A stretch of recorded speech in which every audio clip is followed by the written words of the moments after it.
মুসলিম সম্প্রদায়ের অকাপ সম্পত্তি, ওটাকেও আমি নিয়ে ওটাকেও বিক্রি করে দেব। এই আইন কখনো ভারতবর্ষের মুসলমানরা মেনে নেবে না, কারণ ভারতবর্ষে প্রত্যেক জায়গায় এই আন্দোলন চলছে। আমি তামিলনাড়ুতে ছিলাম, সেখানেও আন্দোলন চলছে, আর এই আন্দোলন আমরা সবাই মিলে করব।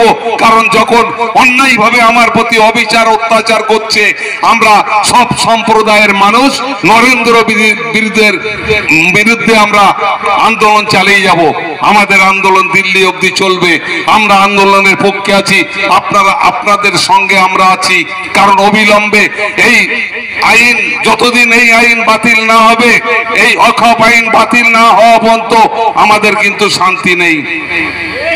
কারণ এই অখাপ আইনটা ভারতবর্ষের মুসলমানকে দোতো করে দেয়া, মুসলমানকে কণ্ঠিসে দেয়া, মুসলমানকে অস্তিত্ব থাকবে না, মুসলমানকে ধ্বংস করে দেওয়ার সেই আইনটা এই অখাপ আইন। অতএব ভারতবর্ষের মানুষ, ভারতবর্ষের মুসলমান কখনো এই আইন মেনে নেবে না।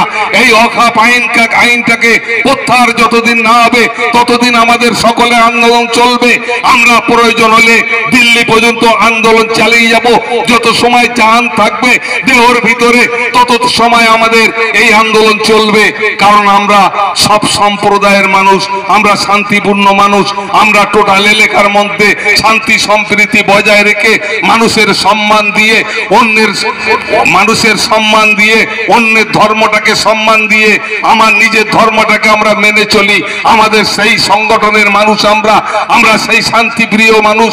আমরা কখনো ভারতবর্ষের জমিনে অশান্তি হোক আর ভারতবর্ষের জমিনে হিন্দু মুসলিম গন্ডগোল হোক, এটা আমরা কখনো মেনে নিতে পারবো না।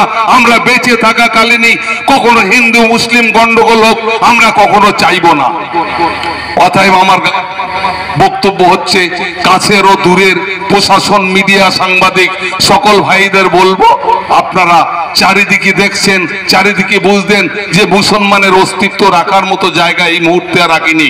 ভারতবর্ষের যে সরকার আছে, এই নরেন্দ্র মোদী জালেম সরকার, এই যা করছে, এই ভারতবর্ষের মুসলমানটাকে একদম গলা টিপে মেরে ফেলা ছাড়া আর কোনো পথ নেই। ও ঠিক সেই জায়গাটা তৈরি করেছে, কিন্তু অতটা সহজ হবে না। ভারতবর্ষ গণতান্ত্রিক দেশ, আমার অধিকার আছে। আমিও ভারতবর্ষে আমার জন্ম হয়েছে, আমার দাদার জন্ম ভারতবর্ষে, আমার পরদাদার জন্ম ভারতবর্ষে। আমরা ভারতবর্ষের মানুষ।